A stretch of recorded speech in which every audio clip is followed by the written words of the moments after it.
So good morning and welcome to the TEDx Coffee Club, and I'm just really glad today to welcome Margaret Henry, the Chief Executive of Thrive. Margaret, just absolutely brilliant to see you in person and to welcome you along to Loaf Pottery in Crawfordsburg. You're really, really welcome. Lovely to be here. Lovely to be here. Well, I'm glad to see you, and I think you and I have had many conversations over many years about the arts and social enterprise and the whole, I suppose, the cultural sector in Northern Ireland. So we're just really, really glad. We'll get on to talking about that in a minute, and I know some of our listeners will be really interested in that. But first of all, I'd love you to tell us a little bit about how you've got to here. Tell us about your leadership journey. I suppose in many ways, for somebody who never had a plan, it's all worked out very well, and I've been very lucky, I think, in my journey over the last few years. Started out, again, maybe like a lot of people when I left university, not entirely sure what to do next. I know that feeling. Yes, but was lucky enough to be exposed to some different ideas and some different organisations through postgrad and different things. And I ended up working in advertising for a while, which was an interesting place to be in. But always had, I suppose, a love for arts and culture, which really came from just a place of growing up somewhere where there maybe wasn't arts and culture readily available. But luckily my mum got us to go and see what was on when there was stuff on. We got school trips to the Lyric, we'd replay theatre company into the school. And that's where it started for me, but I never for a moment thought I'd end up working or being any sort of role within the sector, because as anyone who knows me knows, I have no artistic talent whatsoever. My singing in the shower is a joy, but other than that. So I suppose really I got into it because I started to volunteer. And there's nothing like learning things from the volunteer side up, as you will well know yourself in the Now group. So started to volunteer, but career-wise was doing some other things, but then ended up getting a job in the Old Museum Arts Centre, which was a venue, very much loved venue in Belfast. Then went on to work for the Belfast Festival of Queens. And then at that stage, I felt I wanted to push myself a wee bit further again. So I applied for and ended up working for the BBC. And once you go into what I think is our most major cultural institution across this place, once you go in there, it's a great place to be. They invest in leadership, they invest in their leaders. And I did a number of jobs over there over about 13 years. So I had the opportunity to work in BBC Northern Ireland, which was fantastic to see that kind of up close programme making and the work that goes on there. But also then spent some time in London, the BBC there. So then latterly I ended up working in Media City in Salford, which was one of the best initiatives I think the BBC have ever done, because that was taking content, taking people, moving them out of that London bubble, which exists, and creating a new place for the BBC up in Salford. And I think that was fascinating as well, because talk about a change programme and a half. That was change, so much change for the people who were moving their entire lives. Absolutely. In some cases. Families and everything. Families, schools, houses. I mean, I think it's only now looking back on it, I realise how big a move that was for a lot of my colleagues. Slightly different for me, in that, you know, I opted to apply for a role that came up because the person who was doing the role didn't want to move. Whereas other people were moving because their jobs were going, and it was either that or no jobs. So to see that whole thing develop, and also I suppose to see a different ethos and a culture around how you develop and grow a kind of well-established organisation like the BBC in a place that isn't used to having that type of big top brand organisation in it. You know, Salford has suffered from huge amounts of deprivation. So really interesting to see how the BBC actually come to be part of that community, not just arrive in and not take cognizance of what's going on around them. So that was really interesting, and to see that whole Media City thing develop. But I suppose, to use a corny cliche, my heart was still in the arts. And still in Northern Ireland as well. And for family reasons as well as professional reasons, I felt it was time to come home.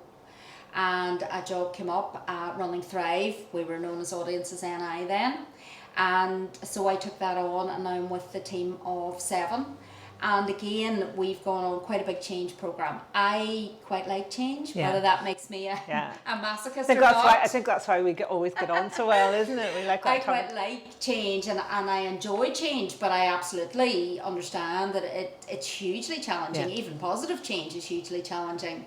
So we've done a lot of change within Thrive, and that has worked really well for us, and the team have been very open and very positive about that. So I suppose for me, my leadership has been, you know, in the last 5 years, actually leading an organisation as opposed to maybe just a team or a department as I've done before. And that certainly challenged me and shaped me and given me a lot to think about. And I draw on every single experience I've had over the last number of years, whether that's been in my roles, whether it's been in some capacities as volunteers on boards and things, the people you meet, like yourself and others. I draw on that a lot to help me then work out, you know, what kind of leader do I want to be. And for me, that's about being just true to who I am. And have you any thoughts about that? You think of a number of the audience who might be tuning in, or maybe at the beginning of their leadership journey, or maybe career change. Like, what's your sense of your leadership? I think for me, the most important thing is you do have to be true to yourself. Yeah. You can't just look at somebody and go, I think they're a great leader, I'll be like him or her.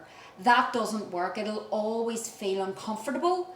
And then when the difficult leadership challenges come, I think you'll find yourself a bit lost if you've done that. The truth outs eventually, doesn't it? The truth does out, and you can only ever be who you really are.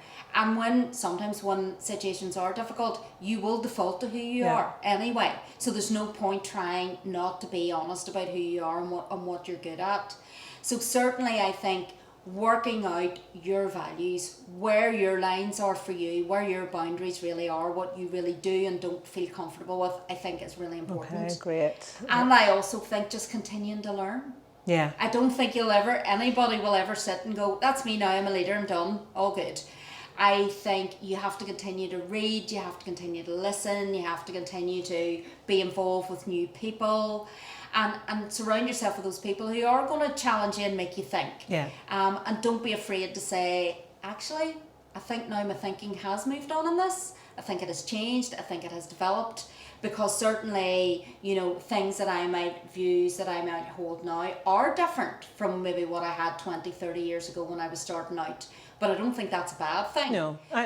Certainly one of the things, I wonder, because you mentioned something about difficult times, and I just wonder about that now, because I don't think there's been a more difficult time for the arts, well, for the third sector in general, but certainly for the arts. And one of the things that I have been most impressed about you, and I mentioned it when I spoke to you on the phone, was that you're putting yourself forward. Yeah. And you really, you know, you have a position, you have ideas. And I wonder if you could talk us through a little bit about that. You know, we know it's difficult times. There have been difficult times before, probably more challenging than ever before. But the sector needs to do something different. Yeah. It's been, I mean, again, reflecting over the last few months, which, as you say, you couldn't make it up. There's no words to describe how challenging it's been for everyone.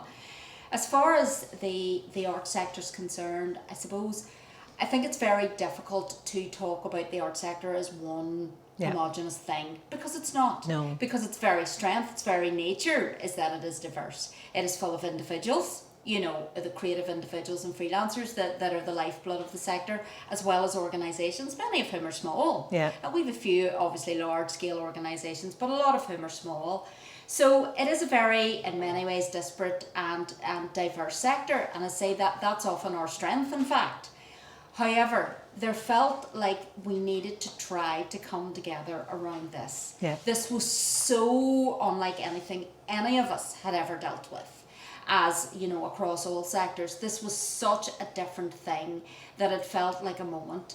And I suppose getting involved as I've done and helping to set up and convene the Arts Collaboration Network, it was really in the first instance about, you know, building on some of the collaboration we'd done before as organisations, bringing a few other people around the table and just going, what is going on?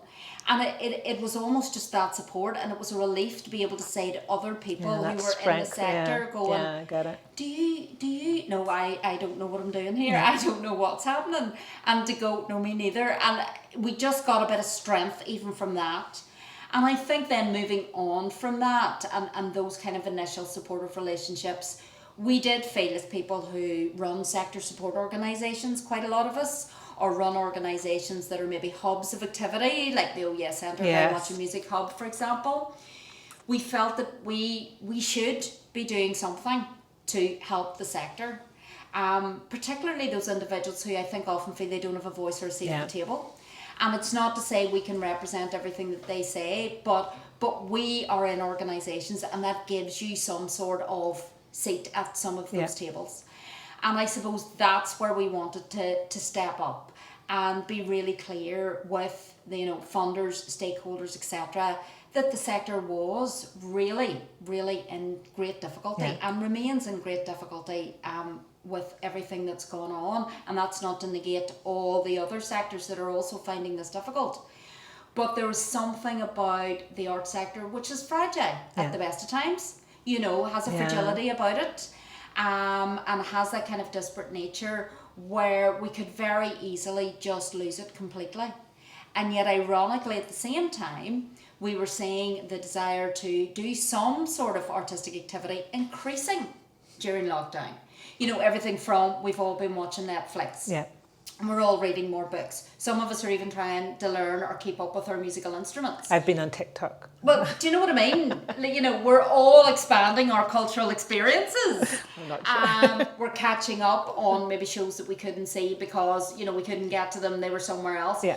So at a time when people are using the arts to, whether it's just help them get away from the difficulties that they're experiencing, or whether it's with homeschooling or whatever it is, we're seeing all that increase. We're seeing the sector maybe at its most fragile and its most precarious ever. And what do you think? So, you know, the sector's always been slightly fragile and precarious, and we've talked about this, and I think, you know, one of the things I loved is you've been brave enough to call that at a stage. And I'm very interested in the fact your organisation's called Thrive. Yes. So what's your thinking about how the sector thrives? Yeah. What has to change? Yeah, and I think when we came to rebrand as Thrive, we very much wanted to be part of helping to create a sector that wasn't just surviving, that wasn't just clinging on by its fingertips. And so I suppose the opportunity that this awful pandemic has presented us with is the opportunity to say enough's enough now with that. You know, we understand that this is a publicly funded sector. It also generates its own income. It brings huge amount of value. Why are we operating like this? Yeah.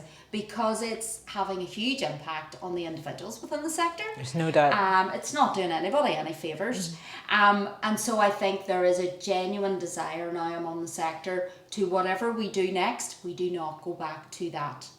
The fragility, the lack of sustainability, the kind of just the way the whole thing has been set up just feels now like we can't continue with that anymore. So we've been forced to stop, but that can be a good thing. And I think now we're in a danger of everyone wants to get things back up and running again. We want to get open, yes, because we need to save jobs, yes, because the economy's in dire need. But we're in grave danger, I feel, of running back to the old normal. Okay, yeah. And a desire just to get up and running again and to get public confidence, and I understand all of that. But wouldn't that be a shame? Yeah, wouldn't that be right, such a shame? I mean, this has been a difficult enough time for everybody. But to kind of compound that by not taking this time and this moment to say, right, how can we make this better going forward? Better for the sector, but ultimately better for people in Northern Ireland. So they get the best out of the sector. That's really what the opportunity is. And do you have any point, like what do you think has to change? So you and I, you know, I'm a social entrepreneur. Every bit of my DNA is around that. And there's an element of that, isn't there? The balance around making money and commerciality without losing the heart, I think, or the thing that's so important about art. It's a very fine balance. It's a very fine balance, and I think we go through phases of swinging one way and then swinging the other way. Yeah. So we've had a lot of the talk about we all need to sweat our assets, we all need to bring in our income. That has exposed a lot of organisations now because they haven't been able to avail of any of the business schemes, and I know I'm preaching to the choir on that front. So, you know, on the one hand, we went down the more business-like route, but that has posed problems for us. On the other hand, then there is about valuing what we do that can't be counted in pounds, shillings and pence. So the whole health and wellbeing agenda, which is very much recognised. So there is an entrepreneurial spirit within the sector. That innovation and entrepreneurship is at the heart of the sector, as well as that creativity. Yeah. And I think there's real opportunities now around collaborations, partnerships, around just almost starting with a blank sheet and saying, right, if we were starting again, where would we go? What would we do? What is now fit for what we think the future might be, as opposed to the structures and the way of doing things that we've had for the last, 15, 20 years that maybe at the time were absolutely right. But let's face it, to say the world has shifted is an understatement. So I think there's real opportunities, but those are hard conversations to have when you're also trying to worry about keeping the doors open. So I think that's very difficult. So if ever leadership or just being part of the sector has been challenging, it is now. And so I think we've all got to try individually and collectively to find how can we contribute and fuel that conversation. What we can't do is stay silent. Well, I think that would be a mistake. Well, I absolutely agree. And one of the things, and it gets back to the point I made earlier, you're putting yourself forward. And you're making that stand, and I really, really congratulate you on that. And I think it's a really good start to the next phase. It's a start, and I almost felt I had no choice. I think a lot of us felt like that. We had no choice this time. This is too big. This is a moment. And whatever happens, you want to say that you tried your best within your own tiny sphere of influence to make some sort of difference. I mean, to go back to, growing up in Strabane and County Tyrone, not access to lots of arts and culture, but when I did get it, it changed me. It expanded my horizons. It made me who I am. It helped me to see a different world, different ideas, different thoughts. And that was coming from where I came from. And that's what I'm fighting for everybody else. That's what we have to have. And that's what a good, sustainable art sector can bring us. Brilliant. So that's why I'm doing what I do. Great. Well, there is no better place to end there than that. So thank you very much. Keep doing what you're doing. And thank you so much for coming and having a coffee with me. It's so good to see you. Always a joy. Thank you. Thank you, Margaret.